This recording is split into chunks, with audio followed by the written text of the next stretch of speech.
Shalom, shalom, queridos amigos, bienvenidos un día más a Israel a Diario. Hoy es miércoles 8 de enero, 8 del mes de Tevet.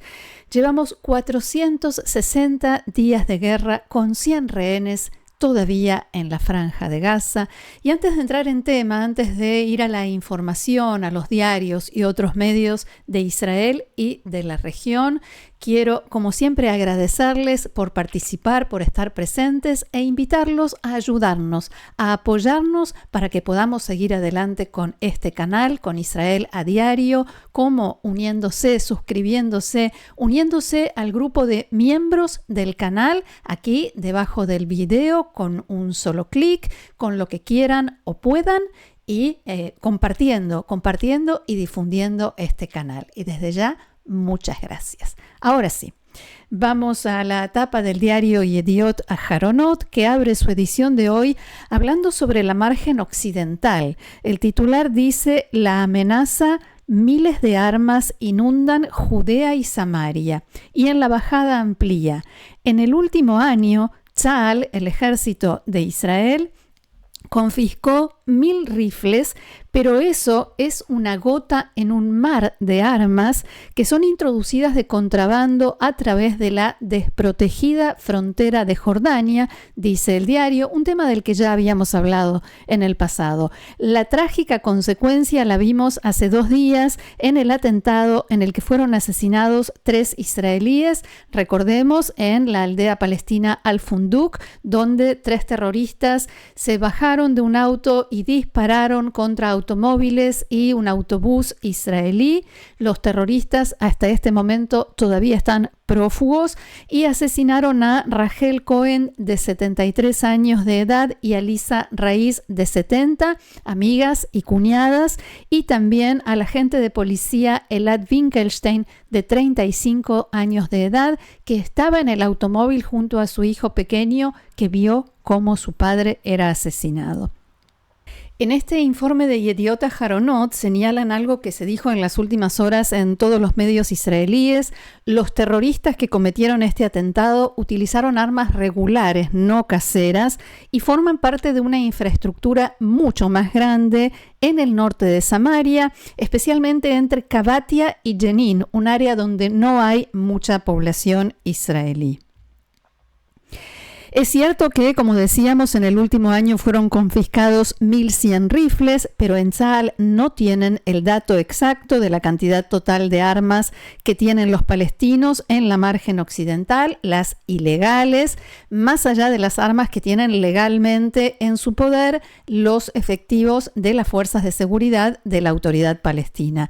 Hay un cálculo del Servicio de Inteligencia del Comando Norte de las Fuerzas de Defensa de Israel, un cálculo de hace 2 años, y cabe suponer que la situación desde entonces no mejoró, sino todo lo contrario, que dice lo siguiente: en 1 de cada 6 casas palestinas hay un arma letal de algún tipo, desde pistolas, rifles de fabricación casera, hasta Kalashnikov o M16 en buen estado y funcionando.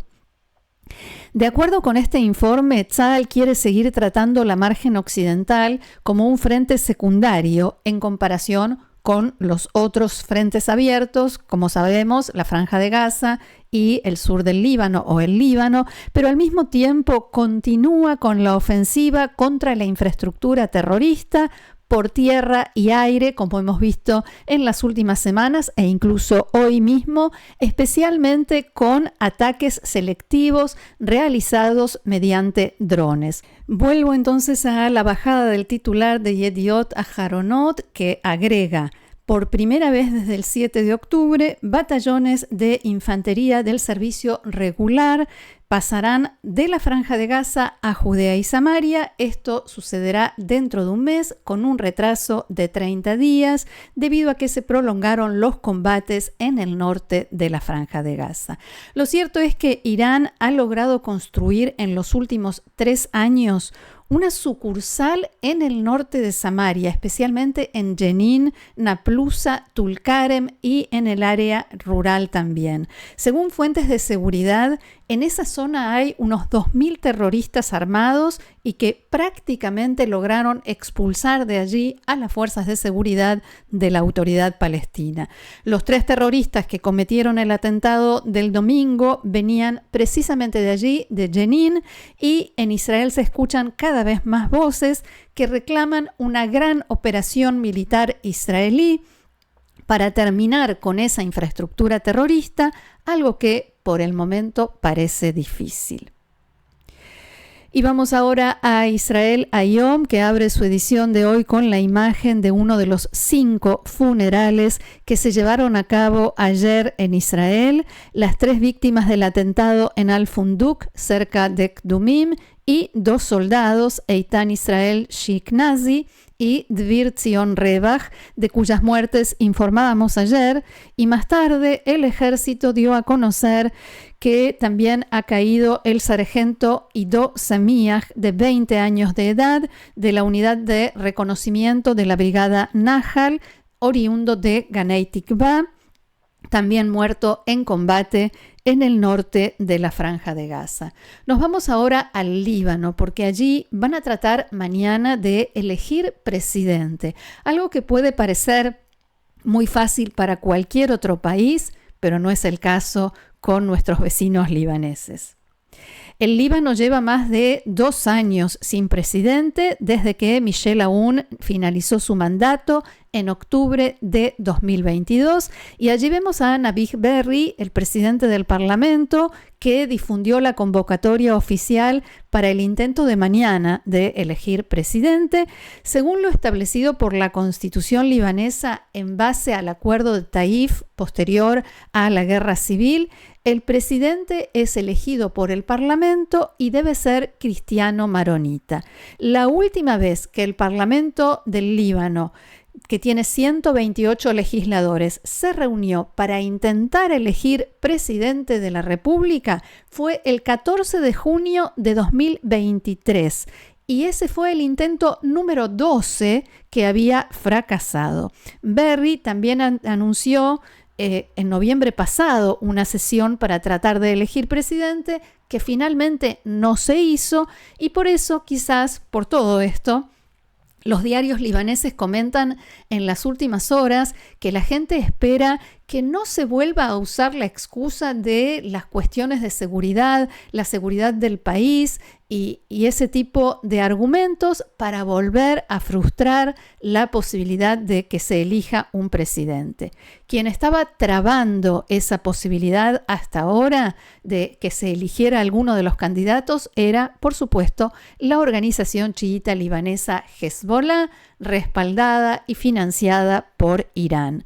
Durante estos últimos 2 años hubo 2 nombres que sonaron fuerte como candidatos: Jihad Azzur y Suleiman Frangieh. Azzur es un candidato independiente y fue ministro de Finanzas del Líbano. Es el actual director del Departamento de Medio Oriente y Asia Central del Fondo Monetario Internacional. Y Suleiman Frangieh, el candidato de Hezbollah, es el líder del movimiento Marada, el partido cristiano llamado Movimiento Marada. En las votaciones que se hicieron hasta ahora, contó con el apoyo de Hezbollah y de Amal, los 2 partidos chiitas. Del otro lado del mapa político está el titular del partido Fuerzas Libanesas, Samir Yahya, enemigo acérrimo de Hezbollah, que incluso exige el desarme del grupo terrorista. Y el candidato de Occidente, principalmente de Estados Unidos, Francia, Emiratos Árabes Unidos y Egipto, que es el general Joseph Aoun. Aoun es el comandante. Todavía es el comandante en jefe del ejército del Líbano y en teoría no puede asumir como presidente inmediatamente después, incluso si resulta elegido en la sesión de mañana, porque tiene que esperar un tiempo entre un cargo militar y un cargo político. Así que si mañana resulta electo Joseph Aoun, habrá que hacer una reforma constitucional.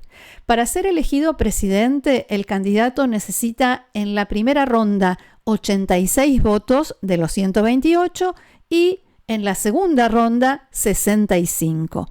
Ninguno de los candidatos en la actualidad tiene mayoría, como vimos, por sí solo, y todos necesitan formar coaliciones con otros partidos. Hay muchísimos análisis y pronósticos hoy en la prensa del Líbano. Allí vemos uno de tantos. Hezbollah, dicen los analistas, en el Líbano, y no solamente en el Líbano, tiene interés ahora en que la elección presidencial se haga y obviamente que su candidato sea elegido antes de que asuma Trump el 20 de enero para impedir que pueda influir en los otros partidos con los que potencialmente Hezbollah podría formar alianzas para apoyar a su candidato.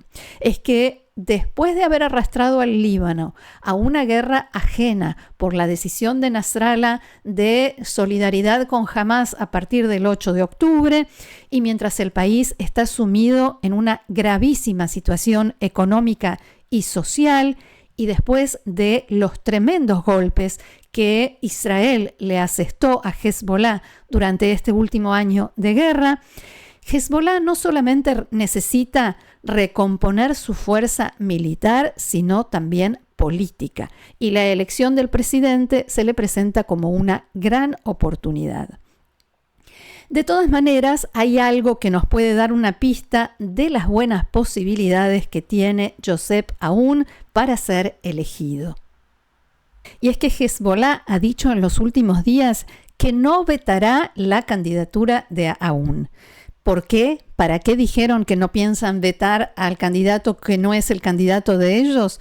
Porque así Hezbollah se presenta como alguien que no actúa contra los intereses del Líbano, que es una acusación que le hacen todo el tiempo, y que no es un obstáculo para el proceso de elección del presidente. Así, si no se elige un presidente, no va a tener la culpa teóricamente de que eso no haya sucedido. Y si finalmente Aoun sí es elegido Joseph Aoun, entonces Hezbollah podrá decir que ayudó a que pudiera llegar a ser presidente y esto puede fortalecer su posición dentro del próximo gobierno, porque después de que se elija presidente, en el Líbano se va a formar un gobierno permanente, no como el provisional que tienen ahora, y entonces Hezbollah quiere reforzar y mejorar su posición dentro de ese gobierno. ¿Y por qué esto es importante para Israel? Porque la elección o no de un presidente y que éste sea o no candidato de Hezbollah es algo que no solamente puede hacer tambalear la estabilidad del país vecino, sino también el despliegue, puede impactar, puede influir en el despliegue del ejército libanés en el sur del Líbano, en el repliegue de Hezbollah más al norte del río Litani, puede darle la oportunidad que necesita Hezbollah para rearmarse y reforzarse a nivel militar. En fin, si todo esto sucede, lo que podría pasar sería el final del cese de fuego entre Israel y el Líbano. Del Líbano y la influencia de la República Islámica, seguimos mirando hacia Irán. Los medios estatales de Irán informaron en las últimas horas que el ejército inició una serie de ejercicios, allí los vemos, centrados en las defensas aéreas cerca de la planta de enriquecimiento nuclear de Natanz, en el centro del país, como parte de ejercicios planificados a nivel nacional. Estos ejercicios llevan el nombre Eqtedar o Poder en farsi y participan la Guardia Revolucionaria y el Ejército Nacional. Según informó la televisión estatal, la primera fase de los ejercicios conjuntos Eqtedar en la zona de defensa aérea de la instalación nuclear de Natanz ya comenzó y se trata de un ejercicio de defensa contra una multitud de amenazas aéreas en duras condiciones de guerra. Fin de la cita. Entre estas amenazas destacaron las bombas que pueden perforar un búnker. ¿Por qué? Porque de esto se habla, esto lo dicen como advertencia por si a alguien se le ocurriera atacar las instalaciones nucleares de Irán, no solamente las de Natanz, que están bien escondidas bajo tierra, y algo que no pueden descartar ahora que vuelve Donald Trump a la Casa Blanca. Recordemos que el último de los ataques entre Israel e Irán, esa seguidilla, ida y vuelta de ataques, el último fue a finales de octubre. Y desde entonces se habla mucho de la vulnerabilidad de Irán, la casi nula o diezmada defensa aérea que le quedó, lo mismo que su capacidad de producción de misiles. Este ejercicio parece ser un mensaje del régimen de los ayatolás de que nada de eso es cierto, o al menos no en las dimensiones, en las proporciones en las que lo presenta la prensa internacional y sobre todo la israelí. Y aunque la amenaza de la administración Biden hasta ahora no ha sido creíble y los iraníes no se la han tomado en serio, la semana pasada el sitio web de noticias estadounidense Axios informó que el asesor de seguridad nacional de la Casa Blanca, Jake Sullivan, había presentado al presidente Joe Biden las opciones para un posible ataque a las instalaciones nucleares de Irán si Teherán avanza en el desarrollo de su programa nuclear antes del 20 de enero. El portavoz del Ministerio de Relaciones Exteriores de Irán, Esmail Bakei, criticó estos informes y dijo que las amenazas contra las instalaciones nucleares de Irán son una grave violación del derecho internacional. Vamos ahora a información que no está en los diarios de hoy. Steve Witkoff, el enviado especial de Donald Trump a Medio Oriente, se sumará en los próximos días a las negociaciones por la liberación de los rehenes que se llevan a cabo en Doha. Las conversaciones todavía se centran en la definición de la lista de rehenes que serían liberados en la primera etapa, y Hamás por el momento sigue negándose a informar quién está con vida e insiste en la exigencia de poner fin a los combates y la retirada de las tropas israelíes de la Franja de Gaza. Familiares y amigos de los rehenes llevaron a cabo esta mañana una nueva protesta, esta vez frente a la sede central del partido Likud en Tel Aviv. Y otro asunto, la Corte Suprema de Justicia lleva a cabo hoy una sesión para tratar los recursos presentados para que todos los jóvenes judíos ortodoxos en edad adecuada sean enrolados a las fuerzas de defensa de Israel. El gobierno presentó su respuesta a último momento, a primera hora de la mañana de hoy, en la que dice que el ejército estará en condiciones de poder enrolar a todos los jóvenes judíos ortodoxos a partir del próximo año.